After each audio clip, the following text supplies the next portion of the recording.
Hello everyone, thanks for joining me on GB News Originals. I'm Neil Oliver.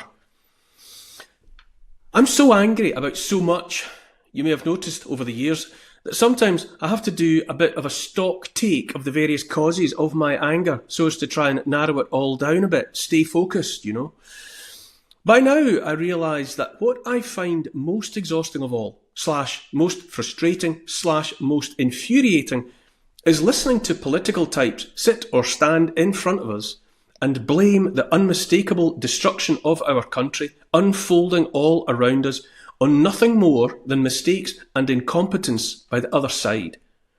As if there is another side in this world of the uniparty, matching multiple cheeks of the same bottom. To listen to them in Britain, for example, you'd think, for example, that the mass immigration of fighting-age men into cities, towns and villages up and down the country was on account of someone's mistake, the consequence of having the wrong people in the relevant jobs. We're invited to think the people in charge right now have lost control of the borders. We're told the hundreds of strangers arrive on our shores every day, for years now, only because someone somewhere isn't doing their job properly. We're also told France is welching on the deal to help stop the little boats. Not so little boats, by the way. And that despite us sending the French government tens of millions of pounds as payment for their end of the deal, that they just won't do their part properly. Curse those pesky French and their incompetent ways. This is a perfect example of what I mean. What makes me so exhausted, / frustrated, / infuriated. For those not in on the trick, here it is. I say the borders are fully under control, as under control as always, just that they're under control by people who want thousands of people to arrive rather than to keep them out. France is also playing its agreed role. I say it's obvious that the borders have been deliberately opened and that large numbers of new people are being brought into Britain to change the makeup of the population. I say it's that simple.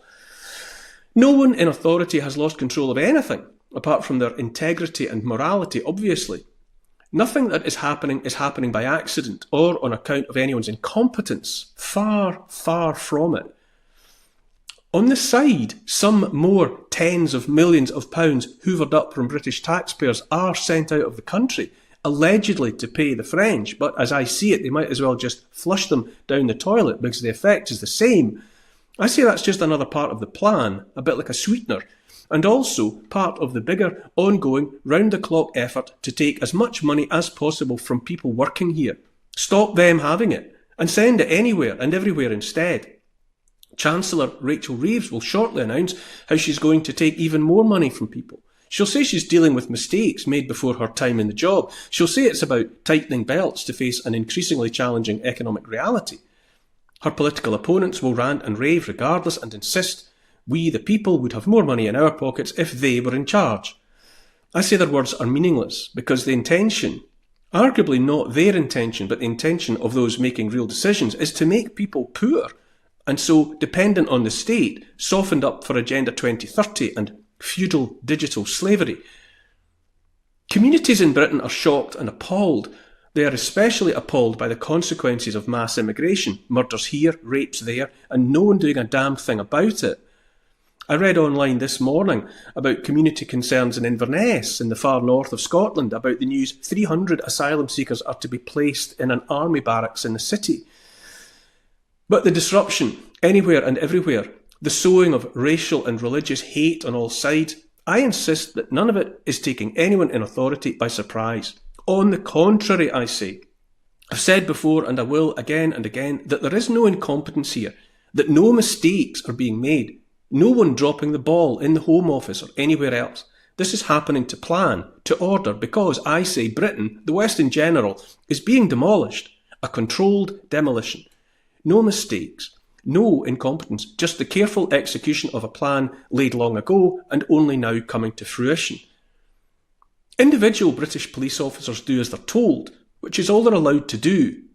But the overall picture of grief, distress, incomprehension, confusion, dismay, anger, fury, wrath, all of that is not the accidental consequence of the incompetence of anyone in authority, but the long-planned and carefully executed plan all along. The actions of the judiciary exhaust / frustrate / infuriate the millions in relation to what we have learned to call two-tier policing, in relation to the deportations that do not happen and then make useful headlines, but not by accident and not because they're incompetent or making mistakes. Like the politicians and the police and the rest of the authorities, the rest of the establishment, they are playing their appointed parts perfectly. The way things are happening is the way they are meant to be. So I say again, what exhausts / frustrates / infuriates me even more than all of the above is being expected to listen to people in suits smugly insisting it's all about mistakes and incompetence and flawed policies, that it's simply the other side's fault, and that furthermore, if the roles were reversed at local or general elections, everything would be different and better. If you haven't worked out for yourself, I'm here to tell you nothing of the sort is even remotely possible under the existing system. You might as well listen to a bullet fired from a gun say it's going to change direction in flight because it wants to, or a tool on a lathe say it's going to cut a different shape into the metal being rolled past it. I am as exhausted / frustrated / infuriated as anyone by the nonsense coming out of Ed Miliband's mouth. I saw the headline this week about how he's making households pay up to £1.1 billion extra for offshore wind. I have to say he's been well picked, has Ed. He even looks like a clown of the Mr. Bean variety, all that clumsiness, that ukulele he likes to brandish. I look at him and know without a shadow of a doubt that he is no more and no less than a masterclass in making most of the general population angry enough to kick a puppy through an extractor fan. And if that wasn't infuriating enough, on top of that we have to listen to other suits say that under their watch it could and would all be different. I say that when they say that, they are either lying or they actually think what they're saying is true. And I leave you to judge for yourselves which is worse. Newsflash, everyone.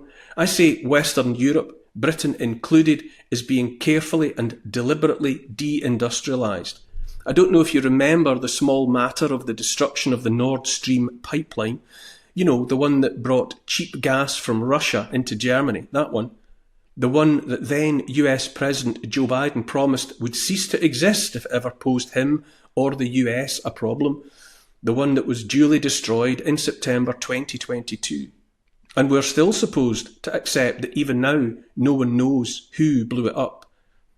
Germany's economy is on its knees, and the economies of the rest of the West suffer incessantly for want of affordable, reliable energy.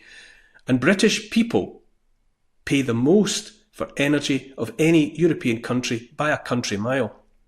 Those economies are failing not by mistake or on account of incompetence, but because their failure has been decreed. It's not just Britain, of course, or Western Europe. US President Donald Trump campaigned on various promises. He said he would end the war in Ukraine with a couple of phone calls, and yet that war still rages and the thousands continue to die every week. He said he would release the Epstein files. His opponents rant and rage because those things haven't happened.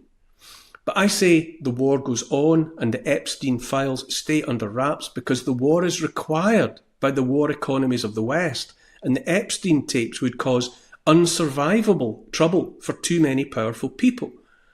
Of course, I don't know if Trump knew in advance he would be powerless to get those jobs done, or if he genuinely thought he could, only to be taken aside at some point by the men in black who told him it was their way or the highway. I don't know.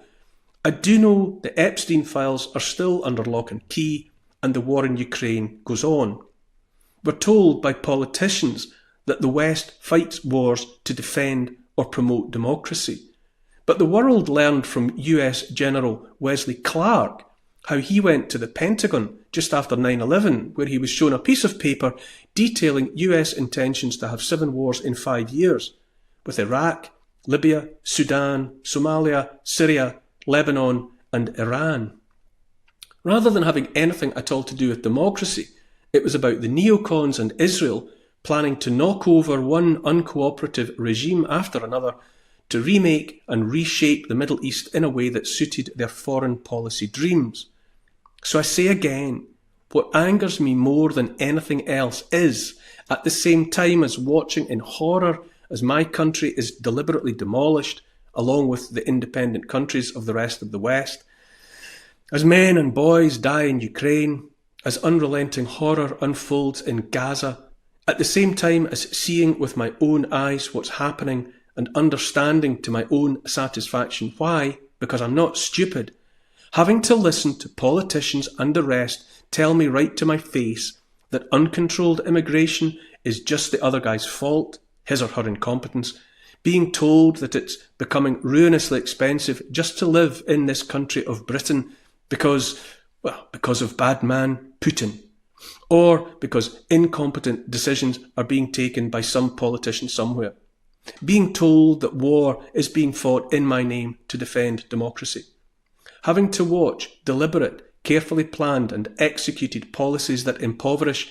and eliminate the many because it suits the few, having to watch all that and simultaneously be expected to believe it's about, what, mistakes, and that those mistakes could be fixed by putting other politicians and factotums in place instead of the ones we have.